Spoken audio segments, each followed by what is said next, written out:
একটা ছেলে কতটা অসহায় হইলে নিজের চেহারার সম্পর্কে এইসব কথা শুনে তুই আমার প্রশংসা করবি না? তুই তো আমার প্রশংসা করবি না, তোরে না দিলে তুই আমার প্রশংসা করবি না।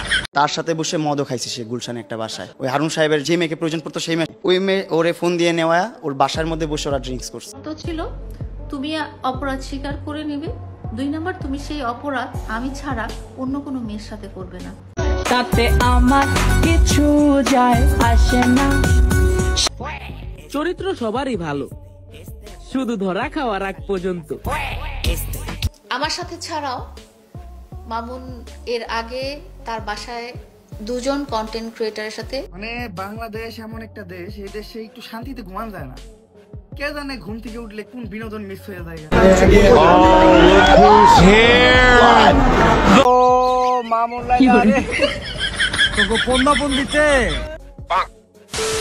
গাইস, লাইলা নাকি প্রিন্স মামুনকে এসব করার জন্য বাসায় ডেকে আনতো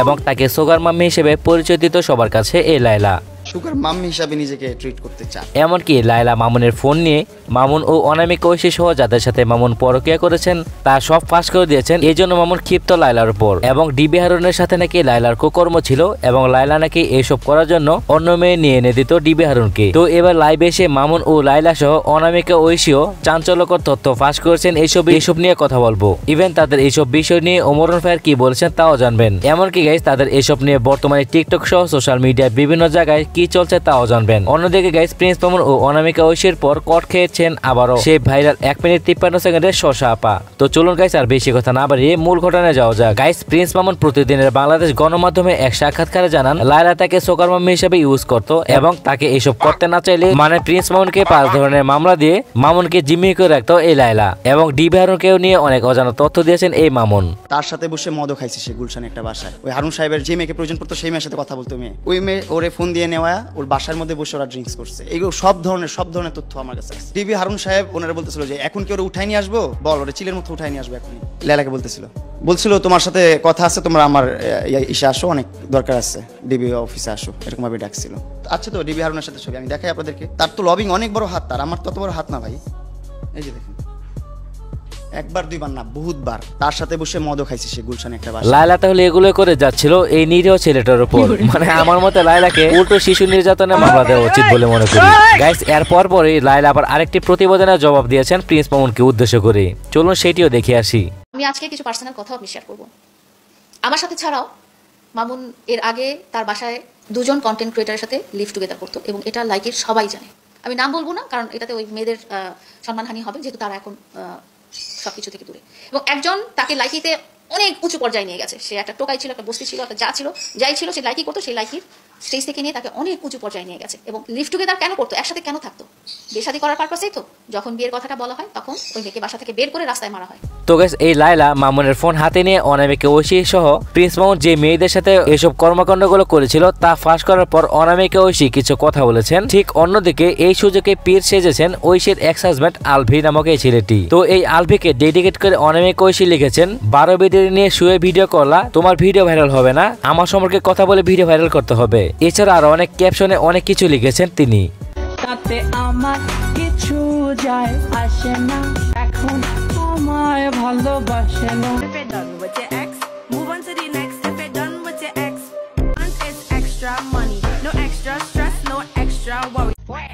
চরিত্র সবারই ভালো, শুধু ধরা খাওয়ার আগ পর্যন্ত। তো অন্যদিকে আমাদের ওমর ভাই কিন্তু লায়লা মামুনের যুদ্ধ নিয়ে কি বলেছে, চলুন সেটি দেখে নেওয়া যাক। মানে বাংলাদেশ এমন একটা দেশ, এই দেশে একটু শান্তিতে ঘুমান যায় না। কে জানে ঘুম থেকে উঠলে কোন বিনোদন মিস হয়ে যায়। ঘুমাইছিলাম, ঘুম থেকে উঠে দেখি নতুন নাটক শুরু হয়ে গেছে। মানে বাংলাদেশ একটা স্টার জলসা, আর এই স্টার জলসায় কয়েকটা অভিনেতা আছে, এরা রেগুলারলি নাটক চলে। ঠিক আছে, নায়ক আছে, নায়িকা আছে, সাইড নায়িকা এন্ট্রি নেয়, সাইড নায়ক এন্ট্রি নেয়, ভিলেন এন্ট্রি নেয়, ধরাধরি হয়, সারাসারি হয়, আবার ধরাধরি হয়, আবার সারাসারি হয়। মানে এই দেশে শান্তিতে থাকবার দিবে না। মানে তোমাকে লজ্জা নাই মাইনা নিচ্ছে, আমাকে তো লজ্জা আছে ভাই। মানে এগুলা মানে করে হেরা দেখি আমি, শরম করে আমার, একে তো শরম নাই।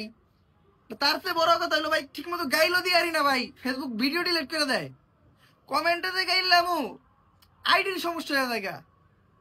থাকবো না এই দেশে, যাইতেছি আমি। তোমরা ভালো থেকো, তোমরা এই নাটক চালাইও, আমি থাকবো না। তো গাইস, তাদের নিয়ে ওমরের পাশাপাশি টিকটকে ভাইরাল হওয়া সেলিব্রিটিরাও কড়াভাবে রোস্ট করছেন প্রিন্স মামুন, লায়লা এবং অনামিকা ঐশীকে নিয়ে। চলুন সেসব ভিডিওগুলো দেখে আসি আর বিনোদন নেই। একটা ছেলে কতটা অসহায় হইলে নিজের চেহারার সম্পর্কে এইসব কথা শুনে, এই বেনিমুখ চেহারা নিয়া, এই সাঁওতাল মুখ চেহারা নিয়া সে আমাকে বলে আমাকে নাকি কুলিদের মতো লাগে। হ্যাঁ, তুই আমার প্রশংসা করবি না?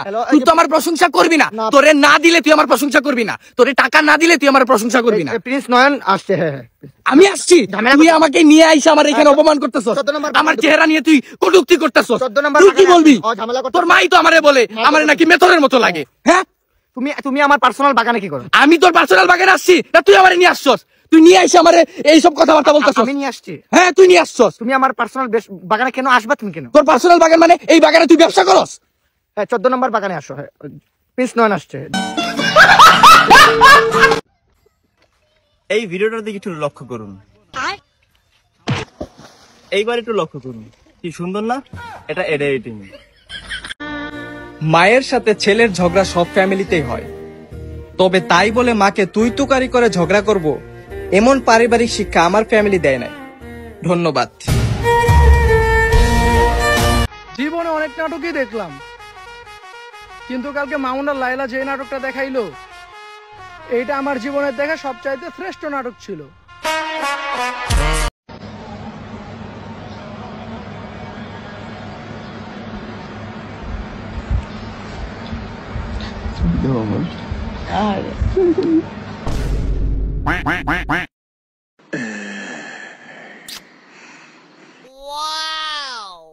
দেখেন কতটা নির্লজ্জ বেহায়া হলে এত কিছু করার পরে রিল্যাক্স হয়ে শুয়ে থাকে। বাংলাদেশের আইন কতটা জঘন্য হলে এর মতো 50 বছরের বুড়ি মহিলা আমার পিছনে 5-5টা ডিম দিতে পারে।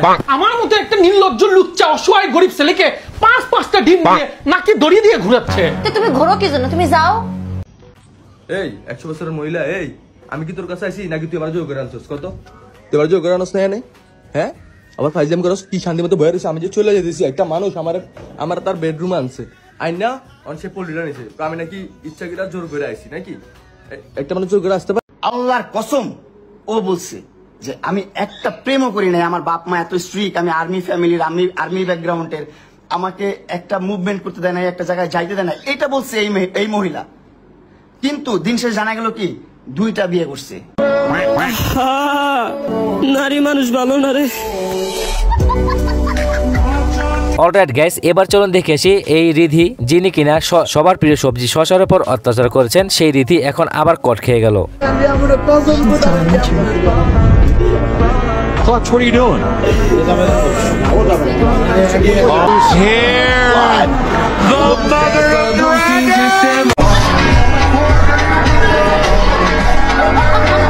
তো যাই হোক গাইস, আজকের এই 12 বাতারি মার্কা কন্টেন্টে আপনাদের এদের বেশি কিছু বলা থাকলে অবশ্যই কমেন্ট করুন। তো আজকের মতো এখানে শেষ করছি, কথা বলবো পরবর্তী নতুন আপডেট ভিডিওতে। ধন্যবাদ। চরিত্র সবারই ভালো, শুধু ধরা খাওয়ার আগ পর্যন্ত।